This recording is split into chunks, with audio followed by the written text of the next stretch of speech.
BC주가 4단계에 걸친 일상 재개 계획을 발표했습니다. 존호건 BC주 수상은 25일 오후 기자회견에서 25일부로 서킷 브레이커 락다운을 종료하고 향후 백신 접종률과 신규 확진자 수, 또 병원 입원 환자 수 등을 검토해 단계적으로 일상에 복귀하도록 하겠다고 밝혔습니다.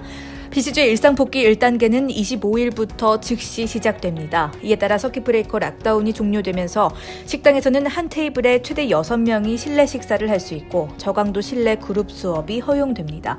또한 야외 사적 모임은 최대 10명, 실내 모임은 최대 5명을 초대할 수 있으며 결혼식과 같이 지정된 좌석이 있고 체계화된 행사의 경우에는 방역수칙을 지키면서 야외에서는 최대 50명, 실내에서는 최대 10명이 모일 수 있습니다. 실내 종교 집회의 경우에도 보건당국의 자문을 받아 인원을 제한해 진행이 가능합니다. 아울러 거주하는 보건지역 내에서는 여행이 허용되지만 다른 보건지역으로의 비필수 여행 금지령은 계속 이어집니다. 직장 내에서는 방역수칙을 지켜야 하지만 대면 업무를 단계적으로 재개해도 됩니다. 일상 재개 계획 2단계가 시작되기 위해서는 BC주 성인의 65% 이상이 최소 1회차 백신 접종을 받고 확진자와 병원 입원 환자 수가 꾸준히 감소되어야 합니다. 2단계부터는 야외 사적 모임과 결혼식 등의 실내 행사를 최대 50명으로 인원을 제한해 진행할 수 있으며 BC 내에서 비필수 여행이 가능해질 전망입니다. 또한 실내 고강도 그룹 수업도 인원을 제한해 허용되고 실내팀 운동은 무관중으로 야외팀 운동은 최대 50명의 관중을 제한해 진행할 수 있습니다. 극장과 연회장도 재개장할 수 있으며 직장에서는 소규모 대면 회의도 가능합니다. BC주 성인의 약 70%가 1회차 백신 접종을 마치고 확진자와 병원 입원 환자 수가 꾸준히 줄어들면 3단계가 시작됩니다. 3단계부터는 지난해 3월부터 1년 넘게 이어져 오고 있던 공중보건 비상사태가 해지될 수 있고 마스크 착용도 의무화해서 권고로 하향 조정될 전망입니다. 아울러 야외 및 실내 사적 모임을 팬데믹 이전과 비슷한 수준의 인원으로 가질 수 있고 축제나 행사 등도 인원을 제한하고 방역수칙을 지키면서 진행할 수 있습니다. 나이트클럽과 카지노 등의 시설도 개장할 수 있으며 캐나다 내에서 여행이 자유로워질 것으로 보이는데 3단계가 시작될 즈음에는 직장 내 방역수칙이 업데이트돼 발표될 예정입니다.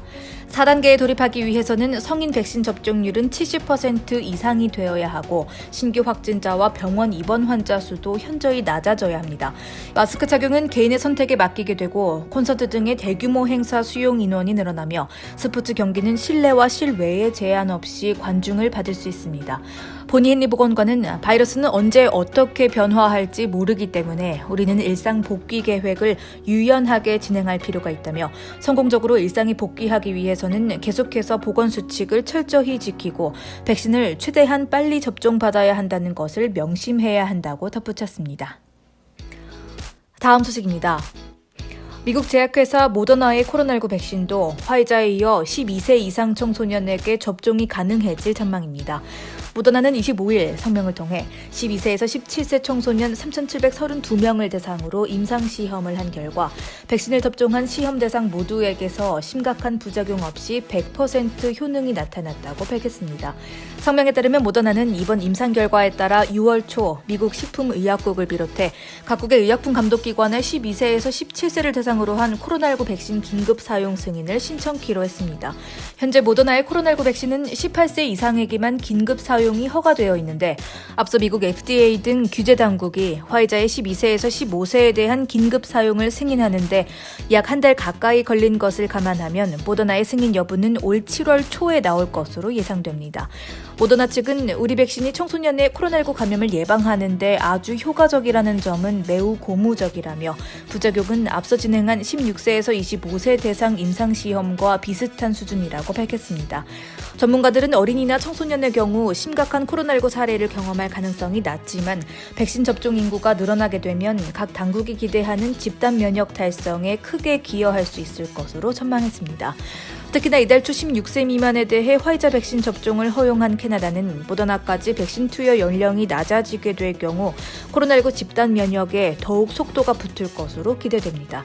이미 BC주를 비롯해 온타리오와 퀘벡 그리고 엘버타 등 대다수 주 당국에서는 지난주 12세 이상 미성년자를 대상으로 화이자 백신 접종에 돌입한 상태로 오는 7월 안에는 모더나 백신도 접종이 가능할 것으로 보입니다. 한편 이번 임상시험에서 실제 백신을 접종한 12세에서 17세 집단에서는 확진이 한 건도 발생하지 않았고 위약을 투여받은 집단에서는 코로나19 확진이 4건 발생한 것으로 확인됐습니다. 모더나는 피어 리뷰를 받기 위해 이번 연구 결과를 제출할 예정이며 더불어 생후 6개월 된 신생아를 대상으로도 임상시험에 들어갔다고 전했습니다. 다음 소식입니다.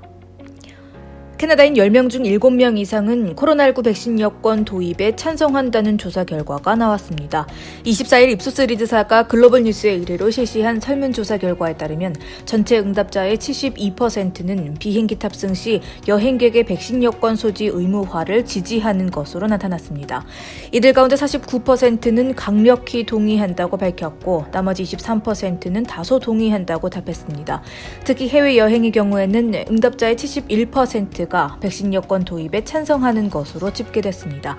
또한 전체 응답자의 4분의 3 가까이는 백신 여권이 각종 축제와 전시, 박람회, 공연 등 대형 이벤트 이용 시 필요하다고 평가했습니다.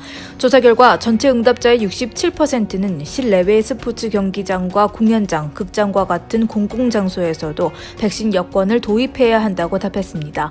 아울러 노인시설 방문 시에도 백신 여권 소지를 의무화해야 한다는 응답이 74%로 가장 높았습니다.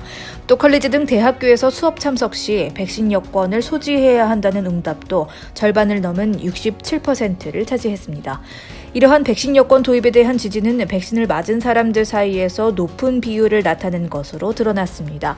전체 응답자 가운데 백신을 맞은 80% 이상이 모든 사례에 있어 백신 여권 도입을 찬성한 반면 이에 반대하는 응답자의 비율은 백신을 맞지 않은 사람일수록 반대하는 경향이 높은 것으로 조사됐습니다.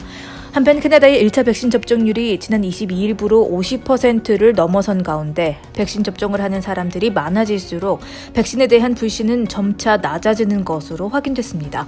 설문조사 결과 응답자 10명 중 8명 가까이가 코로나19 백신을 망설임 없이 접종하겠다고 답했고 이 수치는 지난달보다 3포인트 상승했습니다. 또한 코로나19 백신을 접종할 경우 발생할 수 있는 부작용에 대해 우려하고 있다고 답한 응답자는 54%로 이러한 응답 비율은 지난달 대비 4포인트 하락했습니다. 다음 뉴스입니다. BC 주정부가 인종차별에 대응한 더 많은 인식 제고 활동을 위해 5월 23일부터 29일까지를 반인종차별 인식의 주간으로 선포합니다. 데이비드 에비 BC 법무장관은 23일 성명을 통해 BC 주민들이 BC주의 다양한 문화에 대해 배우고 이를 기념하며 각종 편견에 대해 돌아보고 인종차별에 함께 맞서는 계기가 될 수 있도록 해당 주간을 반인종차별 인식의 주간으로 운영한다고 밝혔습니다. 해당 주간은 1914년 캐나다가 수백 명의 인도인을 추방했던 고마가타마루 사건과 미국 백인 경찰의 과잉 체포 과정에서 사망한 조지 플로이드 사건 그리고 아시아 문화유산의 달 기념일이 모두 있는 주간으로 정해졌습니다. 이 주간 동안 BC 정부는 지역사회 파트너 및 BC주 반인종주의 네트워크인 Resilience BC와 긴밀히 협력하여 교육의 기회를 증진하고 교실, 직장, 기타 장소에서 BC인들이 활용할 수 있는 도구와 리소스들에 중점을 둘 예정입니다. 또 교육의 기회로 패널단 토론, 웹사이트, 서적 및 다큐멘터리 등을 제공하며 사람들이 인종차별 문제뿐 아니라 인종차별 사건에 어떻게 대응하고 그들의 지역사회에서 벌어지고 있는 차별을 타파할지에 대한 이해도를 쌓도록 도울 전망입니다. 화요일인 25일에는 아시아 문화유산의 달 기념의 일환으로 여러 지역사회 구성원들이 모여 아시아의 역사 및 반아시아계 인종차별에 대한 라이브 패널 토론도 진행됐는데 에비 장관은 우리는 BC주에서 인종차별을 경험했거나 겪고 있는 모든 이들 곁에 서 있다며 해당 주간은 BC인 모두가 어떻게 하면 반인종차별주의자가 되고 기존 편견에 도전하며 다양성과 상호 존중을 토대로 더욱 강인한 주를 설립할 수 있는지 생각해보는 좋은 계기가 될 것이라고 전했습니다.